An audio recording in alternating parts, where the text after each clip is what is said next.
Queridos hermanos, seguimos con nuestro tema que empezábamos ayer de las epístolas o cartas que hay en el Apocalipsis dirigidas en los capítulos 2 y 3 a las 7 iglesias de Asia.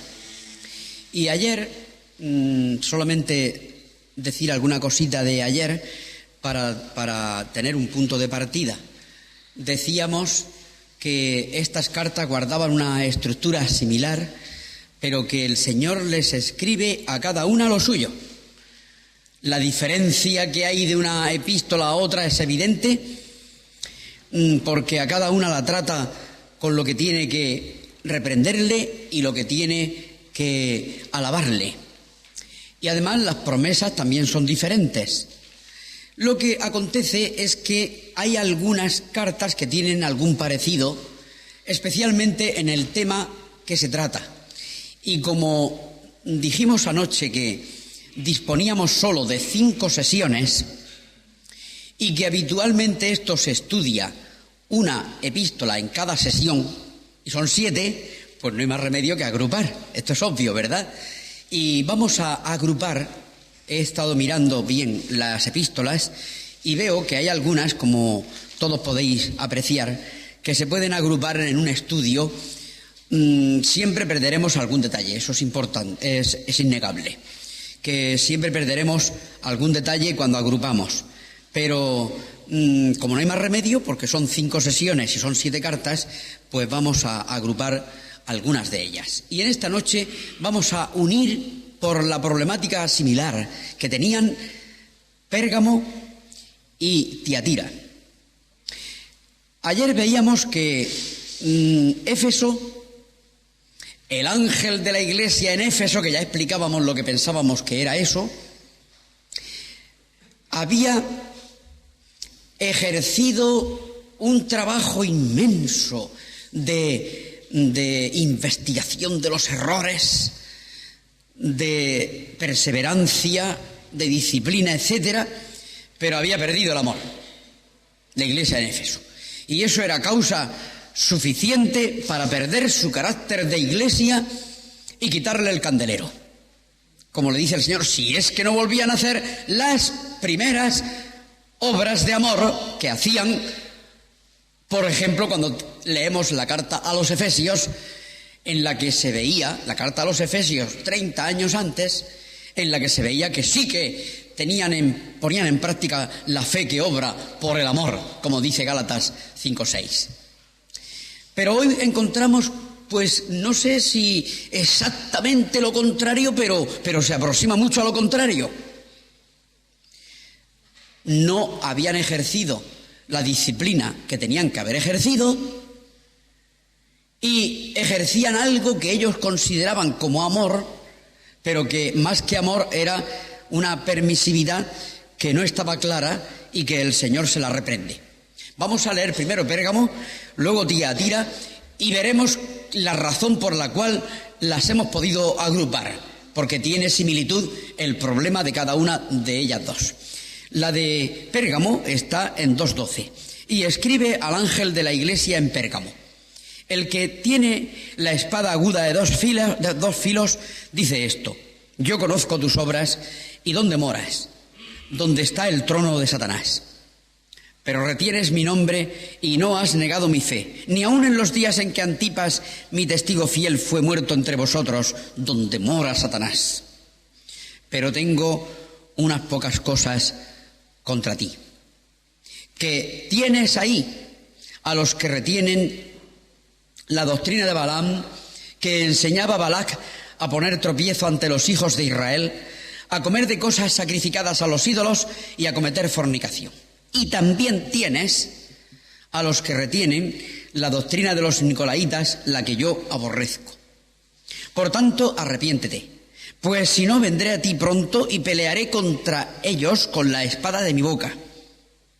El que tiene oído, oiga lo que el Espíritu dice a las iglesias. Al que venciere daré a comer del maná escondido y le daré una piedrecita blanca y en la piedrecita escrito un nombre nuevo, el cual ninguno conoce sino aquel que lo recibe. Y ahora vamos a leer Tiatira 2:18. Y escribe al ángel de la iglesia en Tiatira: el Hijo de Dios, el que tiene ojos como llama de fuego y pies semejantes al bronce bruñido, dice esto: yo conozco tus obras y amor y fe y servicio y tu paciencia, y que tus obras postreras son más que las primeras. Pero tengo unas pocas cosas contra ti, que toleras que esa mujer Jezabel, que se dice profetisa, enseñe y seduzca a mis siervos a fornicar y a comer cosas sacrificadas a los ídolos. Y le he dado tiempo para que se arrepienta, pero no quiere arrepentirse de su fornicación. He aquí yo la arrojo en cama y en gran tribulación a los que con ella adulteran, si no se arrepienten de las obras de ella. Y a sus hijos heriré de muerte, y todas las iglesias sabrán que yo soy el que escudriña la mente y el corazón, y os daré a cada uno según vuestras obras. Pero a vosotros y a los demás que están en Tiatira, a cuantos no tienen esa doctrina y no han conocido lo que ellos llaman las profundidades de Satanás, yo os digo, no os impondré otra carga, pero lo que tenéis, retenedlo hasta que yo venga. Al que venciere y guardare mis obras hasta el fin, yo le daré autoridad sobre las naciones y las regirá con vara de hierro y serán quebradas como vaso de alfarero, como yo también la he recibido de mi Padre. Y le daré la estrella de la mañana. El que tiene oído, oiga lo que el Espíritu dice a las iglesias. Hasta aquí la palabra del Señor. Que Él la bendiga en nuestros corazones, hermanos. Empezando por Pérgamo, y después iremos viendo lo que hay similar y que podemos agrupar en ambas cartas, veremos que la ciudad de Pérgamo era, como anoche decíamos, la ciudad capital del Asia Menor o aquella provincia romana de Asia, pero que sin embargo Éfeso era más importante como ciudad. Eso pasa también aquí, como sabéis, en nuestro país, que hay ciudades que son más importantes que la capital de la provincia. Eso estamos al corriente todos nosotros, en algunas provincias de España. Pues eso pasaba también en aquella provincia. Era más importante Éfeso que Pérgamo, pero Pérgamo no podemos olvidar que era la capital de la provincia y tenía como tal ciertos privilegios. Por ejemplo, tenía el culto al César como centro de aquella provincia, la cumbre, como si dijéramos la catedral, entre comillas. La catedral del culto al César estaba en Pérgamo. Es lo que en el versículo 13 se llama donde está el trono de Satanás. Nada menos. El apóstol identifica ese culto idolátrico tan terrible al emperador con el trono de Satanás. Y más adelante, un poquito más abajo, en el versículo 13, al final, donde mora Satanás. Quizá nosotros en nuestro tiempo no nos damos cuenta de la tremenda importancia que eso podía tener. Pero el culto al emperador se fue instaurando poco a poco en las provincias romanas y en Roma, y se llevaba de tal manera que había que quemar incienso al César en forma visible, oficial, y con testigos que podían ser funcionarios del César, funcionarios del gobierno, que testificaban que tú habías quemado incienso a la imagen del emperador. Y si no lo hacías, podías ser acusado de desafecto al régimen, palabra que nos suena a algunos de nosotros. Podías ser acusado de subversivo, podías ser acusado de que en cualquier momento podías armar una sedición, y máxime sabiendo que eras cristiano y que estabas formando parte con otros de cierto, lo que verían ellos como asociación, y podías ser enviado a los leones más tarde, cuando esto se acentuó, no en estos momentos todavía. Pero ya había entre ellos un mártir, este hermano que se llamaba Antipas, y que se menciona un poco más de la mitad del versículo 13. Ni aun en los días en que Antipas, mi testigo fiel, fue muerto entre vosotros, donde mora Satanás. Es decir, que Pérgamo, siendo la capital de la provincia, precisamente el privilegio que tenía Pérgamo era lo peor para los cristianos. ¿Comprendemos? Igual que ayer hablábamos de que Éfeso, con toda su riqueza, su esplendor y con toda su superstición, sus cultos en el templo de Diana de los Efesios, que era una de las 7 maravillas del mundo, cuanto mejor fuera y más importante aquella ciudad, peor para los cristianos. Más inmoralidad, más soberbia, más orgullo, más riquezas, peor para los cristianos. Aquí, el que fuese capital de la provincia, entre comillas, vuelvo a repetir otra vez lo de catedral porque nos suena mucho a los españoles, el que fuera la ciudad catedral, peor todavía para los cristianos, porque allí estaría siendo la ciudad capital, el culto al emperador centralizado, aunque también en otras ciudades lo había, pero allí más que en ningún sitio. Y al quemar el incienso al César, había que pronunciar la frase: César es el Señor. Y eso no lo podía decir un cristiano. Comprendemos, ¿verdad? Vamos comprendiendo un poquillo de la gravedad del problema de Pérgamo. Se va comprendiendo ya, ¿no? El que los cristianos auténticos que había en Pérgamo tuvieran que pasar el censo, lo tenían los romanos eran expertos en hacer censos, y cogerían el censo y dirían: a ver, la calle tal o la plaza tal, todos los ciudadanos de la plaza tal les toca el día tal, allá que tenían que ir a ofrecer incienso al César y decir que César es el Señor. Cuando llegara a una casa cristiana la orden, ya podéis imaginar el conflicto, y muchos murieron por la fe. Por el momento, aquí en Pérgamo solo había muerto uno, pero se ve que los cristianos que no habían muerto habían mantenido firmes. Miren el versículo 13, hacia la mitad. Pero retienes mi nombre y no has negado mi fe. Los de Pérgamo no habían negado la fe en el momento de decir que César es Señor, no lo dijeron.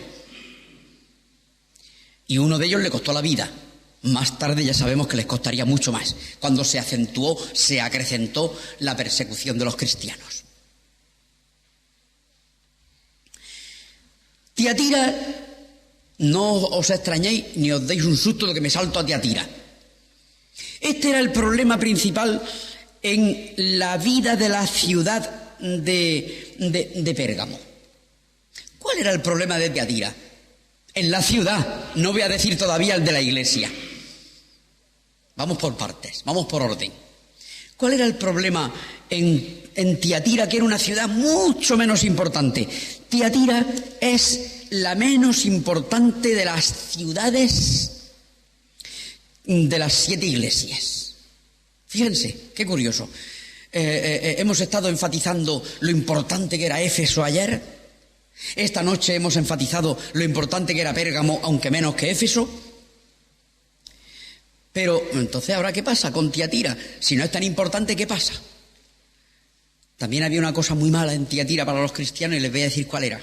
Se sabe por la historia, muchas de estas cosas, antes de pasar a los versículos de la misma Biblia, las sabemos porque los eruditos han investigado muchísimo en la arqueología y en la historia contemporánea y en los documentos incluso comerciales de la época.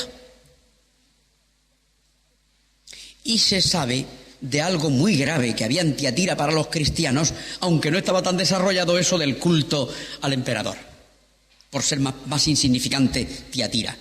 Los gremios, cojan esa palabra, porque esa palabra era el caballo de batalla de esa ciudad contra los cristianos.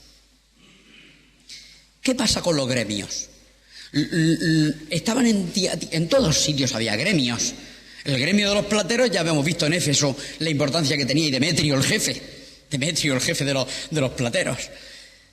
Pero los gremios que corresponde, eso cualquiera que haya estudiado un poquitín de historia sabe que en la Edad Media, pues en casi todas las ciudades europeas, incluida España, pues había gremios, el gremio de los plateros, el gremio de los carpinteros, el gremio de los albañiles, el gremio tal, ya sabéis, todo. Esos gremios de artesanos, que entonces eran artesanos, todavía no eran en grandes industrias, celebraban, y ahí viene el problema para los cristianos, comidas y reuniones gremiales. Y dices tú, bueno, ¿y qué pasa? Pues allí comerían, se lo pasarían bien, tendrían una amistad mutua a los vecinos que trabajaban del mismo gremio, pero cuidado, que esas comidas no se celebraban en una casa particular, ni un salón para bodas y reuniones, o un restaurante.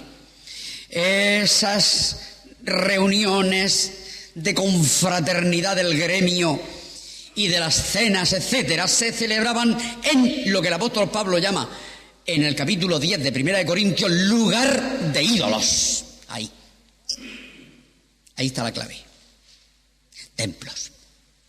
En presencia de los dioses paganos, de los dioses entre comillas, de los ídolos, de las estatuas.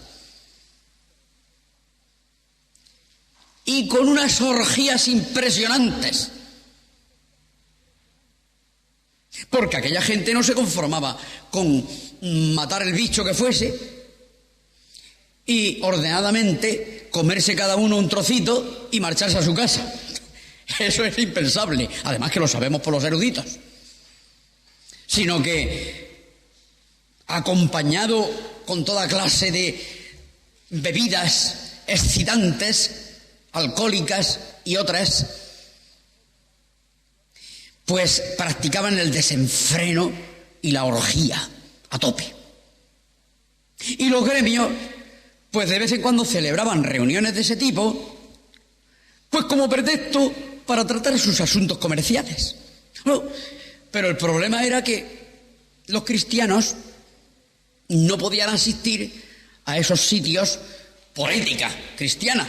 Y porque el apóstol Pablo, como bien sabéis vosotros, que no quiero que participéis de la cena del Señor y de la cena de los demonios. ¿Recordáis, verdad? Porque detrás del ídolo estaban los demonios, lo dice el capítulo 10 de la primera a los Corintios. Si tú comías carne en tu casa a solas, sacrificada a los ídolos, y tenías la conciencia de que el ídolo no es nada, no pasa nada, porque de verdad que el ídolo no es nada.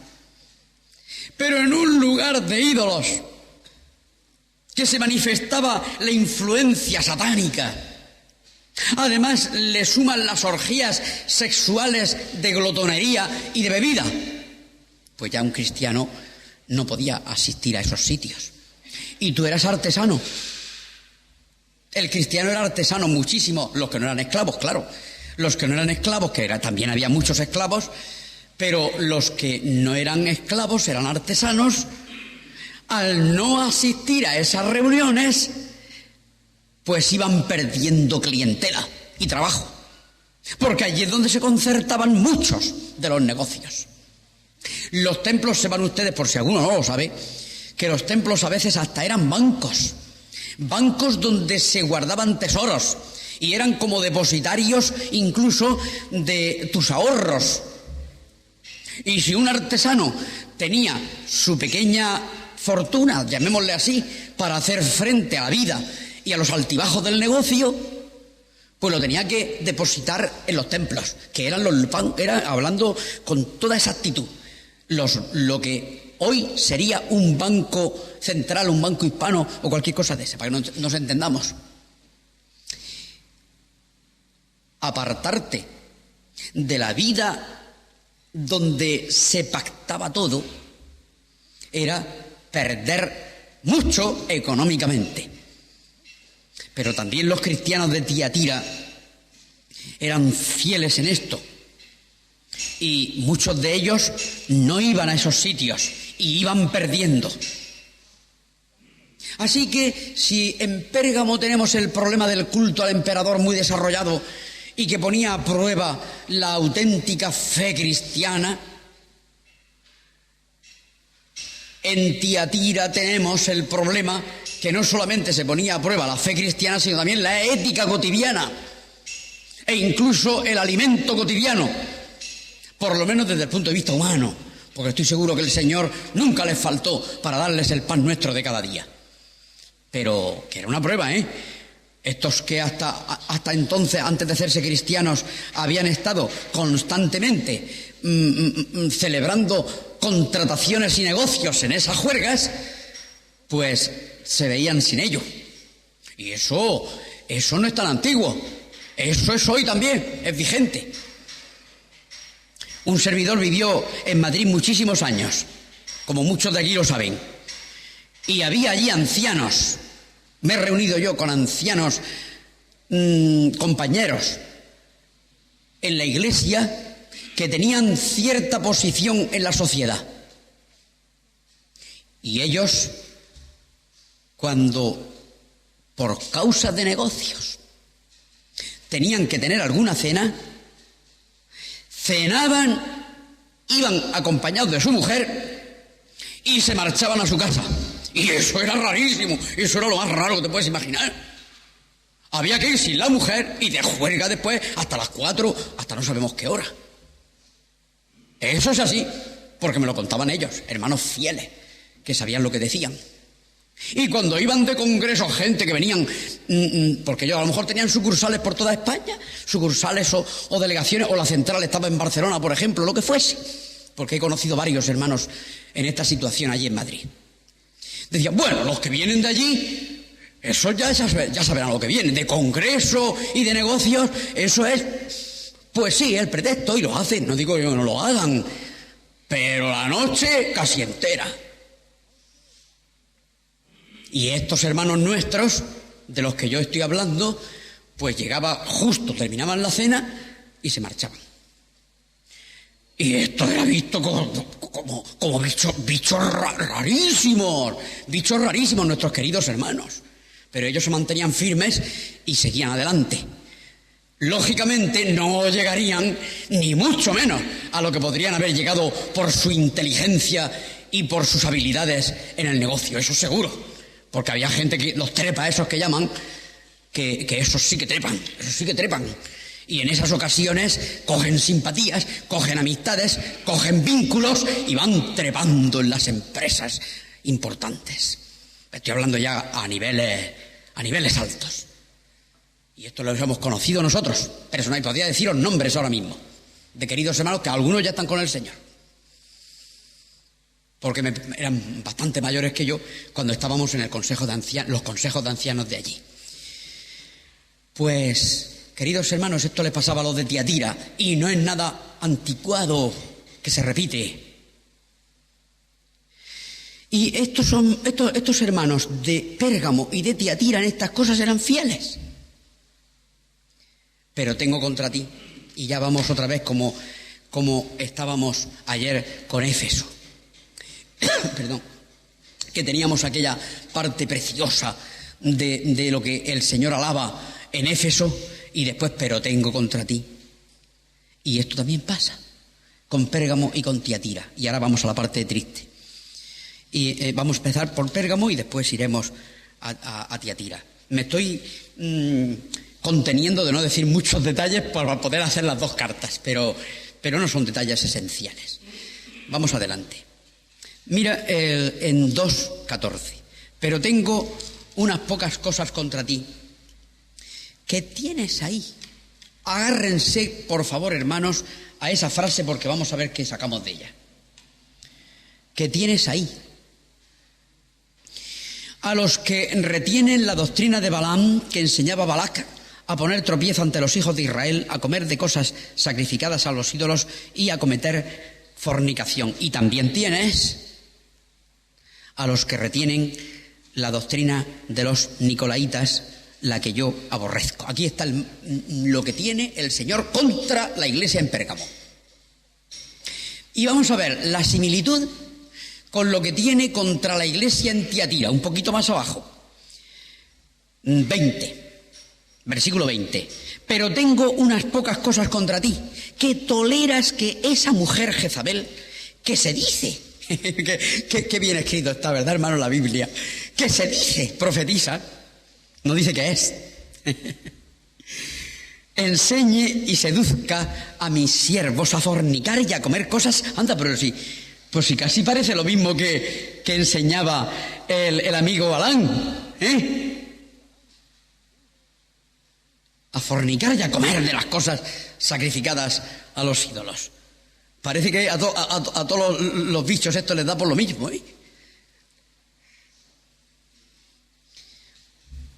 La profetisa esta, en la segunda parte del versículo 20, enseñe y seduzca a mis siervos a fornicar y a comer cosas sacrificadas a los ídolos, y le he dado tiempo para que se arrepienta, pero no quiere arrepentirse de su fornicación. He aquí yo la arrojo en cama. Bueno, esto de la arrojo en cama ya es el castigo. Vamos a dejar de momento nada más que lo que es el problema. Y también el problema se amplía con una frase que aparece en el versículo 24, hermanos, y que está por la tercera o cuarta línea. Y dice: y no han conocido lo que ellos, estos fornicadores y tal, llaman las profundidades de Satanás. Había quien se ufanaba de que ellos eran expertos en las profundidades de Satanás. Pues yo no quiero ser experto en eso. Por favor, porque el que juega con fuego se quema. Algunos empezarían con la curiosidad, como pasa aquí en nuestro tiempo, que algunos empiezan a jugar con los vasitos, las ouijas, los tableros y no sé qué más, y empiezan con esa curiosidad, y llegan a coger hasta terrores cuando están solos en casa. Y juegan con Satanás. Pues estos del grupo, porque se supone, porque está todo coordinado, del grupo de Jezabel, también jugaban con las profundidades de Satanás. No solo jugaban con sus cuerpos, jugaban también con las profundidades de Satanás, que eso es ya peligrosísimo, peligrosísimo. Bueno, vamos a ver lo que tienen en común. Pues las dos doctrinas, voy a describir un poquito la de Balaam, pero digo un poquito porque para entrar a fondo en todo el tema de Balaam y Balac había que leerse todos los capítulos de Números que hablan de este asunto. Y voy a hacer un pequeño resumen. Y el que quiera tener nota de los versículos, pues le digo que la cuestión esta de Balaam aparece en Números, capítulos 25 y 31. También aparece en el capítulo 25 los versículos 1 y 3 y 16. Bueno, eso es porque si queréis tener las citas, pero yo lo voy a decir de memoria porque es muy conocido ese incidente y solo para los que no lo saben se lo voy a decir. Balaam es invitado por el rey Balac a maldecir a los israelitas para que esa maldición contraiga el mal, porque en aquellos tiempos y hoy también en los ambientes satánicos, una maldición dicha por uno que estaba en contacto con Satanás podía muy bien traer el mal contra una nación o contra un grupo de personas. Y no nos riamos de Satanás. Y no nos riamos del diablo como hacen algunas obras de teatro. Y no nos creamos que todo es superchería, porque hay muchas cosas que son verdad pura, poderes sobrenaturales satánicos.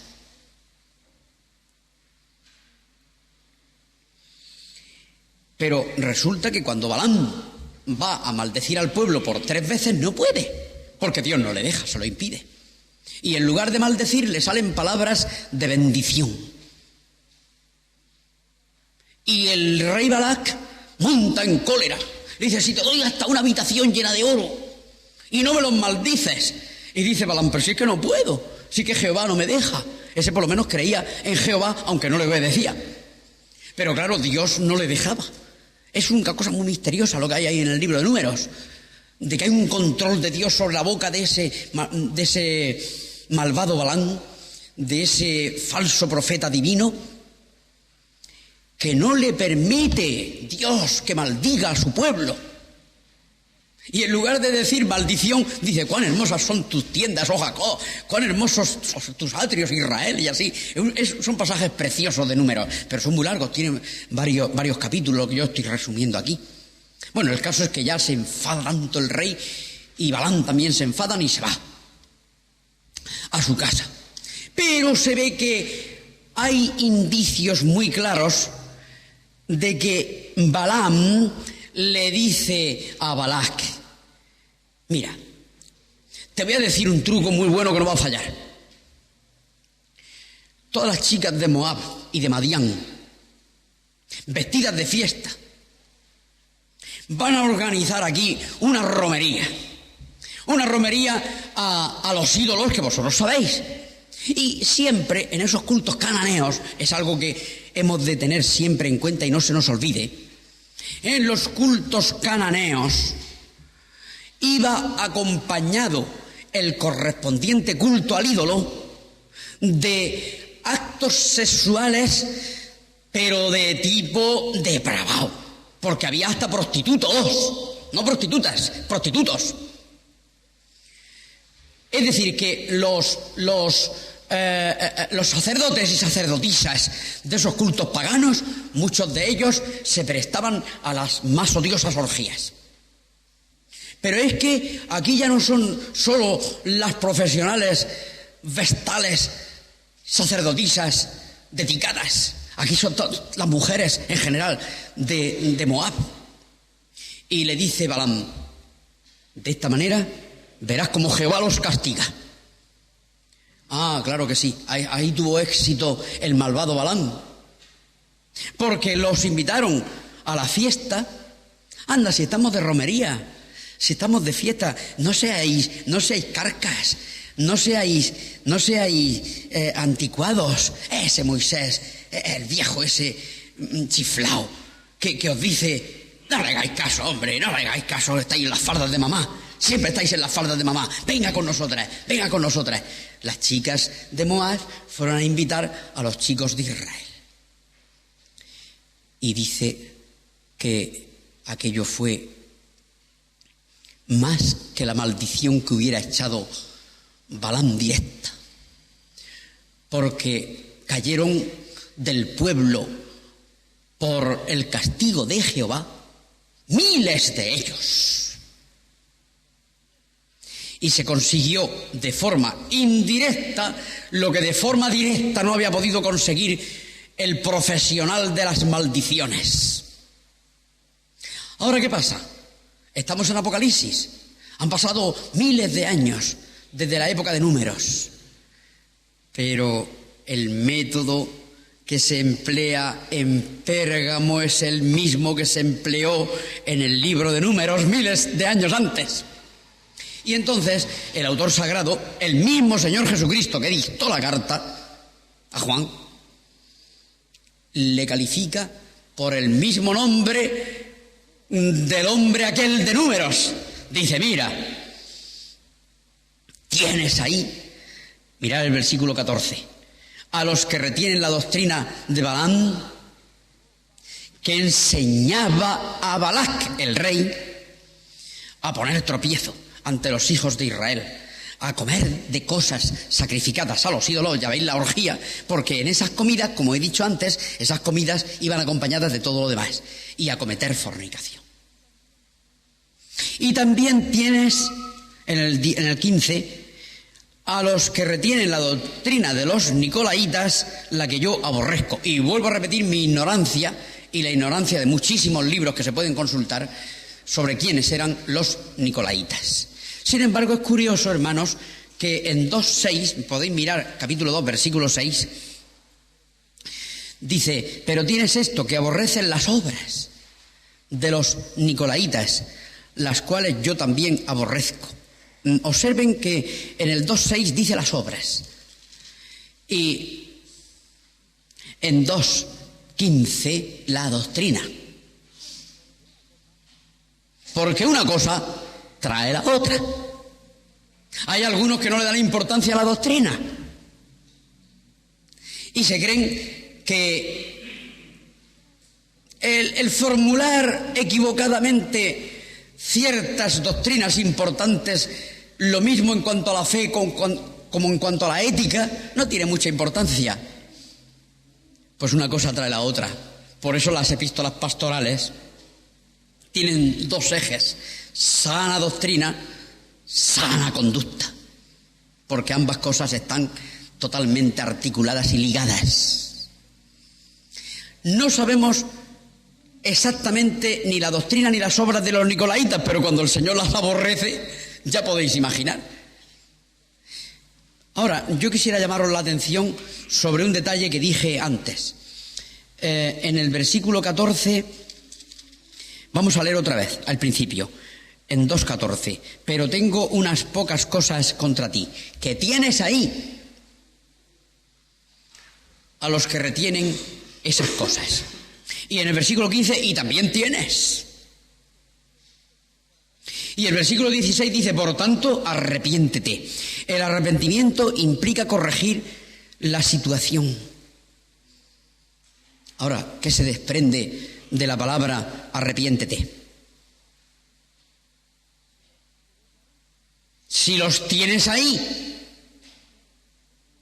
y el Señor los reprende por tenerles allí y después le dice arrepiéntete, creo que la conclusión es bien clara. La conclusión sería echarles, así con todas las letras. Y no quiero exagerar, es que lo veo clarísimo. Los tienes ahí. Y el Señor aborrece todo eso. Y están propagando por la Iglesia esta forma de conducta que es totalmente opuesta, no de matices, totalmente opuesta a la ética cristiana. Dice, por tanto, arrepiéntete. Pues el arrepentimiento tiene que consistir en echarlos. Eso no me cabe la menor duda. Y después en el versículo 16 dice pues que si no va a intervenir el Señor. Pero ahora vamos a hacer el paralelo, como decíamos anteriormente, que estamos haciendo dos iglesias a la vez, por cuestiones de tiempo, el paralelo con Tiatira. Pues mira que resulta que esta mujer enseñaba lo mismo que Balaam. ¿Es coincidencia, hermanos? Sí, es coincidencia, pero es que resulta que estas cosas son muy comunes en los falsos maestros, que generalmente conducen a una permisividad en la moral que es común. El uno lo hará en la época de Números, hacía miles de años, y la otra, la Jezabel esta, lo hacía en el siglo I, pero tenía el mismo elemento común. El de la orgía ante los ídolos, con la comida en lugares de ídolos. Y otra vez lo que decía el apóstol Pablo, no quiero que comáis de la mesa del Señor y de la mesa de los demonios. Pero demonios reales, con un poder sobrenatural maléfico, contra el cual se opone, como es natural, el poder del Espíritu Santo cuando nosotros andamos en el Espíritu. Pero estos que no anduvieran en el Espíritu, predominaba el poder satánico. Esta Jezabel, uno piensa, ¿se llamaría así? Porque desde luego un padre o una madre que le pusiera a su hija Jezabel, menudo nombre que le puso.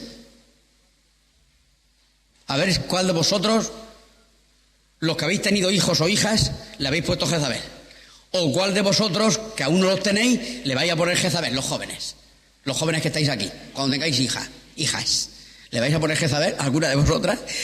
¿O cómo ponerle Caín? Si tenéis un hijo, le ponéis Caín, pues por el estilo. Si tú tienes un niño y le pones Caín, o tienes una niña y la vas a poner Jezabel. Yo no he visto, a nadie se le ocurra. Conozco un caso que me contaron mis chicas, no digo de la ciudad, pero yo no sé si eran creyentes o no cuando se lo pusieron, yo no lo sé. Pues esta Jezabel o era nombre propio o lo dice el escritor sagrado en términos figurados, para dar a entender que esta mujer era tan mala como la mujer de Acab. Y si queréis la cita de la mujer de Acab, la tengo por aquí. Está en Primero de Reyes 16:31 y 18:13 y 19. Una princesa fenicia que era de la piel del diablo, como decían nuestras abuelas. Era mucho peor aún que su marido. Mira que su marido era malo, pero ella era peor. Porque las cosas que no se le ocurrían a su marido de maldades, se le ocurrían a ella.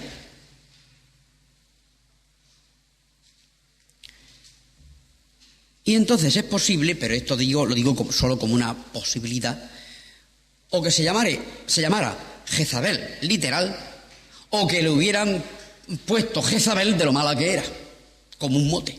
Eso ya no nos importa a nosotros. Lo que interesa aquí es que se dice profetisa. ¿Cuál sería el argumento de la profetisa? Entre comillas. Recordad lo que hemos dicho de los gremios en Tiatira y la importancia que tenía las nocturnidades, las comidas de los gremios en lugares de ídolos. Y al decir aquí que se dice profetisa, la profetisa, según ellas, hablaban de parte de Dios, según ellas. Y diría, hombre, no seáis tontos. ¿Qué más da que vayáis a los lugares de ídolos? Si allí el ídolo no decimos que no es nada, pues ¿qué más da? No vais a perder el pan de vuestros hijos, que eso es muy sensible. Cuando te hablan del pan de vuestros hijos es muy sensible. ¿No ves que dejáis de hacer negocios? ¿No veis que no os hacen ahora ya tantos encargos como os hacían antes porque no vais a las fiestas en los templos paganos donde los gremios se reúnen? Pues a mí me ha dicho Dios que eso no tenéis que hacerlo, que estáis autorizados. Porque una característica de las que se decían profetisas y los falsos profetas era que el Señor me ha dicho que... Y ella argumentaría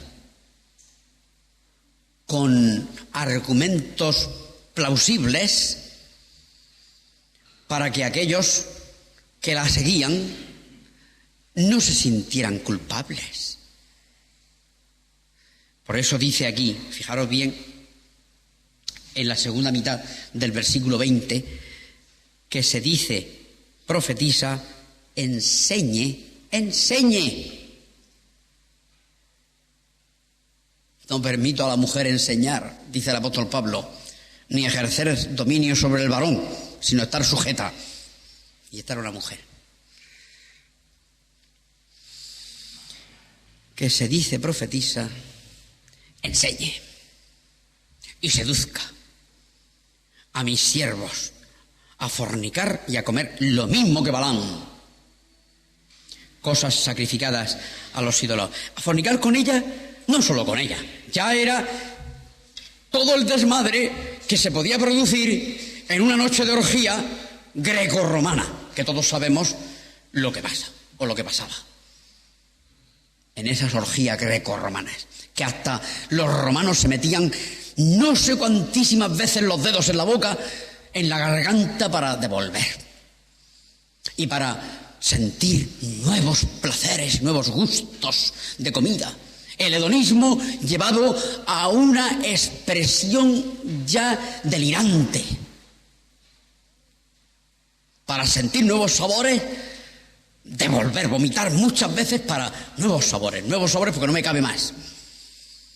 Esas orgías terribles de la glotonería, la borrachera y la fornicación. Y eso, presidido por Satanás, estaría bien contento, porque aquello era un lugar de ídolos que era lugar de demonios, según el apóstol Pablo en capítulo 10 de 1 Corintios. Cuando dice aquí que el Señor le ha dado oportunidad para que se arrepienta, pues no se ha arrepentido. Y el versículo 22 dice: he aquí yo la arrojo en cama y en gran tribulación. Esto se supone que el arrojarla en cama a ella y a los que eran como ella debía ser una gravísima enfermedad. Se supone que eso es lo que se deduce de este arrojarla, porque arrojarse ya se arrojaba a ella, si es que lo entendemos de otra manera.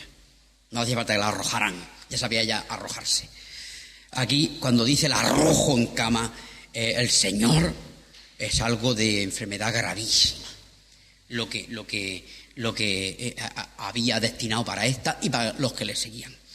Y en gran tribulación a los que con ella adulteran, si no se arrepienten de las obras de ellas. Y a sus hijos, ¿quiénes son sus hijos? ¿Literales o sus seguidores? No lo sabemos ni nos interesa demasiado. Tanto si eran sus hijos literales como si eran hijos espirituales, entre comillas, hijos de su proselitismo, heriré de muerte. Eso es arrojarlos en cama. Y todas las iglesias sabrán que yo soy el que escudriña la mente y el corazón, y os daré a cada uno según vuestras obras. Y observen el detalle que dije casi al principio, en el versículo 24, la segunda mitad. Y no han conocido lo que ellos llaman las profundidades de Satanás. Quiere decir que esta gente, además de practicar estas cosas que he descrito antes, tenían curiosidades malsanas de conocer las profundidades de Satanás. Yo conocí a uno que se decía creyente y no paraba de comprar libros, todos referidos a los demonios, a Satanás, a exorcismos, a esto, lo que es una cantidad. Y estaba yo en un campamento en Galicia de jóvenes y este proveía al campamento de fruta y eso, venía de vez en cuando al campamento a traer. Y se ponía allí a hablar conmigo y se las daba así de estos que saben ya mucho y sin embargo no sabía mucho. Ya vais a ver en qué notaba yo que no sabía mucho. Porque dice, no, tú lees de esto, tú lees del otro, me preguntaba a mí. Y digo yo, esto hace muchos años, esto debe hacer lo menos 15 o 20 años. Porque yo no sé los años que he estado yendo a campamentos de jóvenes también por allí. Y me decía, sí, es que yo lo leo porque por una parte es que son muy interesantes y por otra parte es que yo tengo que aprender para cuando hable con otras personas, pues estar preparado y leer de todo esto mucho para estar al día de todas esas cosas y poder contestar en su terreno. Y yo le decía, pues mira, mal te veo, porque el que juega con fuego se quema. Y además hay otra cosa, otro argumento que te voy a decir. ¿Tú te has leído todas las mejores obras de los anarquistas? Pues yo no. ¿Tú te has leído todas las mejores obras de los marxistas? Ya yo no. ¿Tú te has leído las mejores obras de los existencialistas? Pues yo no. Y así le nombraba yo 4 o 5 cosas gordas. Digo, pues entonces no vas a poder tener testimonio cuando se te presente gente de esa. Es que el cristiano, para estar enterado a tope, Teníamos que ser especialistas en todo. Teníamos que ser especialistas. Pero tú eres especialista nada más que en esto nomás, ¿verdad? Pues va a terminar mal, ¿eh? Y pasados los años, unos 5 o 6 años, no me acuerdo, pasó por Madrid. Y pues yo lo invité a comer a casa. Y me estuvo contando que había acabado en una de las sectas más extremistas de los carismáticos avanzados, en Vigo. Esto era en Vigo. Digo, no me extraña, porque si empezaste por ahí, eso tiene, a veces, no quiero generalizar, pero a veces tiene ciertas conexiones comprobadas ya, del control mental, de la actitud mental positiva, de otras muchas cosas que son bestsellers en los Estados Unidos, esos libros. Y este había acabado, sin acabar en una secta satánica, pero había acabado en cosas que conexionan por los extremos. Y que me perdone el que no esté metido. Eso es un caso que yo conocí, porque se interesaba mucho en las profundidades de Satanás. Y aquí el Espíritu Santo, el Señor resucitado, escribiendo esta carta a Tiatira, dice el 24, pero a vosotros los que no estáis implicados con Jezabel, claro, pero a vosotros en general, el ángel de la iglesia,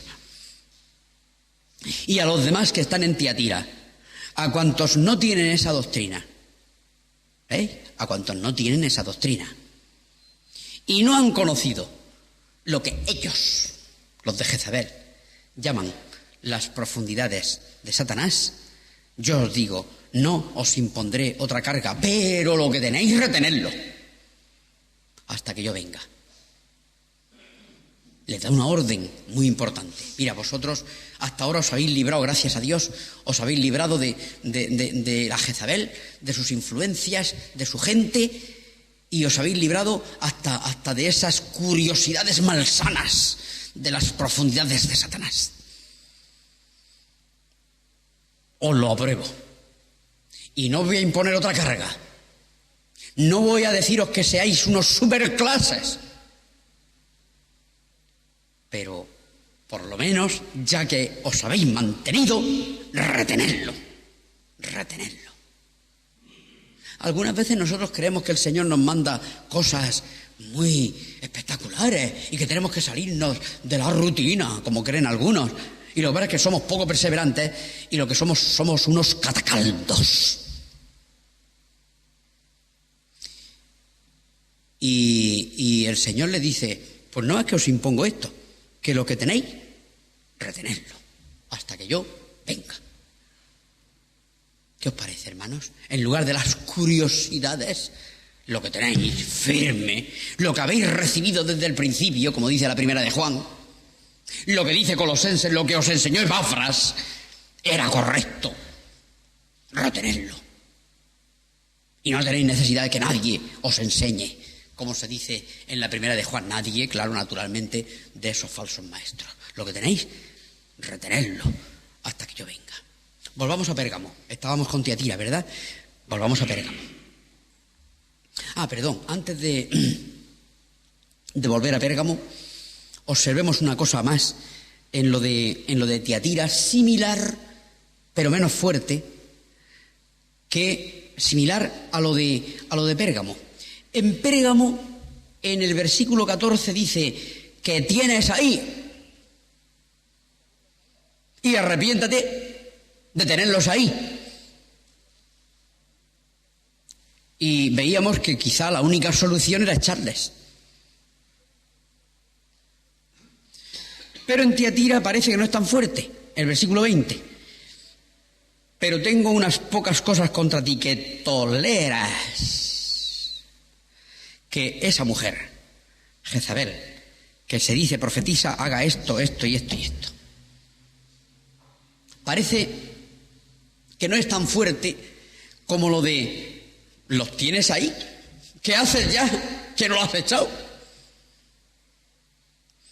Y aquí no parece, en el texto, por lo menos, no parece que esto de tolerarla y que el Señor los reprende por tolerarla, no parece que implique algo tan severo como lo que se dice en Pérgamo. Pero ¿qué es lo mínimo que implica eso de que toleras que esa mujer? Pues tolera, pues una, que tenga la palabra, y diciéndose profetisa, pueda hablar en público y pueda expansionar su doctrina y seducir con la palabra y con los hechos a mis siervos. Pues no lo tolere, no se lo permita, en absoluto. O sea que en lo de Pérgamo parece que vemos un matiz de expulsarlos. En lo de Tiatira, el matiz de no tolerarlo jamás. Pero el castigo lo pone el Señor, naturalmente. El castigo para la gente de Pérgamo mala está en el versículo 16. En primer lugar le dice a los buenos, al ángel de la iglesia: arrepiéntete y haz lo que tienes que hacer. Pero es que es curioso observar, porque a veces nos llevamos alguna sorpresa en el texto bíblico. Pues si no va a castigar a los creyentes buenos de Pérgamo, no dice eso. Si no, vendré a ti pronto y pelearé contra ellos con la espada de mi boca. Y pelear el Señor con la espada de su boca es fulminante. Lo vemos en el capítulo 19 de este mismo libro, que quedaban fulminados, porque la espada de su boca es la palabra de hágase la luz, y fue la luz. Se han destruido los enemigos, capítulo 19 del libro de los Hechos, del libro de Apocalipsis, y fueron fulminados. Así que estos intervendría si el ángel de la iglesia, de la forma que lo entendíamos ayer, no tomaba la resolución que tenía que tomar, entonces intervendría el Señor, pero contra aquellos malignos, y los iba a fulminar con la espada de su boca. ¿Y a Jezabel qué? Pues a Jezabel ya lo vemos en el 22. También es el Señor, por la omisión de sus siervos en Tiatira, el Señor mismo iba a actuar. Y la iba a dar a ella y a sus hijos, entre comillas, o seguidores, los heriré de muerte. Versículo 23, que es prácticamente lo mismo que cuando dice yo la arrojo en cama, porque es morir en la cama.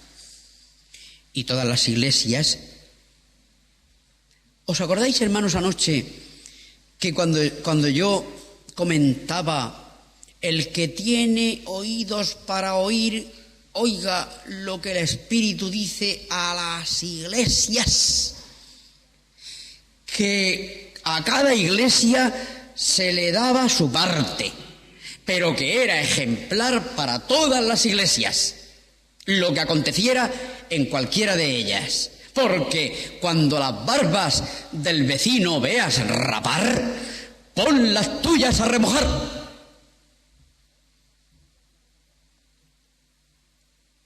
Y si eso pasaba en una iglesia, a lo mejor dentro de 10 años, o dentro de 15 o de 20, puede pasar en la mía. Y el Señor va... Por eso el Señor dice que lo sepan todas las iglesias. Y aquí tenemos el ejemplo. Miren el 23, el 2:23. Y a sus hijos heriré de muerte, y todas las iglesias sabrán que yo soy el que escudriña la mente y el corazón, y os daré a cada uno según vuestras obras.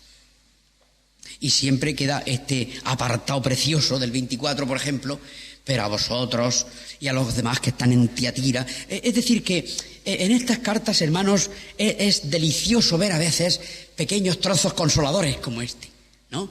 Porque aún en Sardis, que lo veremos después, que quedaban muy poquitos, pero bueno, quedan unos pocos, que no han manchado sus vestiduras. Pues aquí también, en Tiatira más. En Tiatira se ve que todos los que no iban con Jezabel y su patrulla, pues eran otros, y a vosotros, y a los demás. Te consuela leer el 24, hermanos, de verdad. Pero a vosotros y a los demás que están en Tiatira, y a cuantos no tienen esa doctrina, y no han conocido lo que ellos llaman las profundidades de Satanás, y te consuela ver este grupo de hermanos en Tiatira que no habían participado de todas esas cosas, ¿verdad?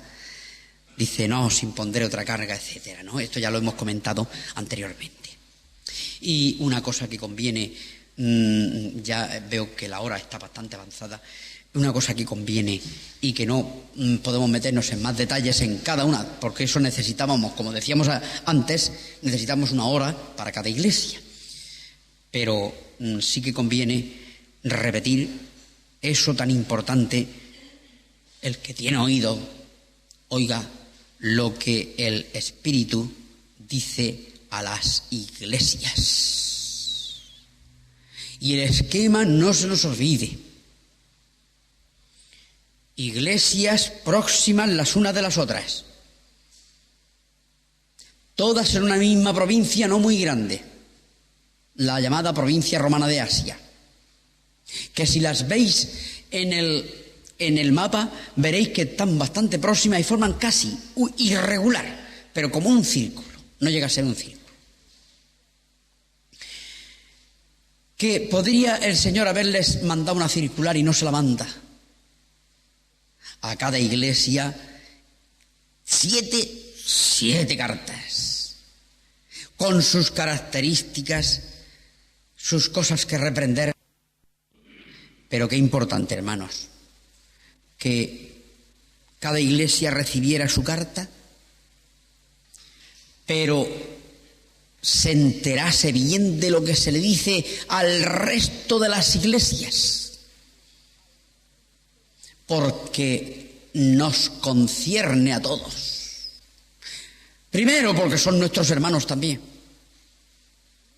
Segundo, porque puede pasar, si no ahora, puede pasar dentro de unos años, lo mismo que pasa en otra iglesia. Y de esto hemos visto casos. Si no igual, con otros matices. Pero esto produce experiencia. Es lo mismo que cuando está terminando la carta a los colosenses, que el Señor dice, por boca del apóstol Pablo, cuando esta carta sea leída entre vosotros, al final ya de la carta a los colosenses, que la lean también los laodicenses, que estaban cerca. Y la de los laodicenses, que se ve que envió una carta, pero se ha perdido, esa se ha perdido, que hay una carta que yo le he mandado a los laodicenses, que la leáis también vosotros. En el mismo espíritu que estas 7 cartas debían de conocerlas todas las iglesias, aunque no les concerniera directamente. Y es por eso por lo que al final de cada carta siempre se repite: el que tiene oído, oiga lo que el Espíritu dice a las iglesias. Y repitiendo algún detalle de lo que decíamos anoche, hermanos, ¿para qué estamos nosotros aquí esta noche? ¿Te lo has preguntado? Espero que no hayáis venido a ver cómo habla Pedro inglés o Pericos de los Palotes.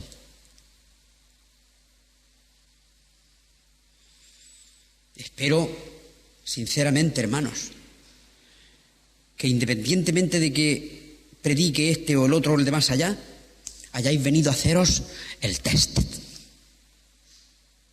Y yo, el predicador, el primero que se hace el test.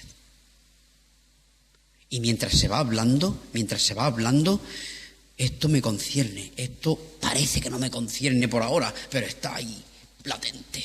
Y esto tal, y esto, y mientras se va hablando, yo estoy haciéndome el test. Porque si no, de nada vale esta clase de reuniones.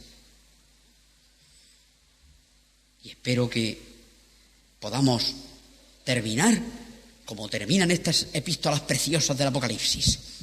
El que tiene oído, oiga lo que el Espíritu dice a las iglesias.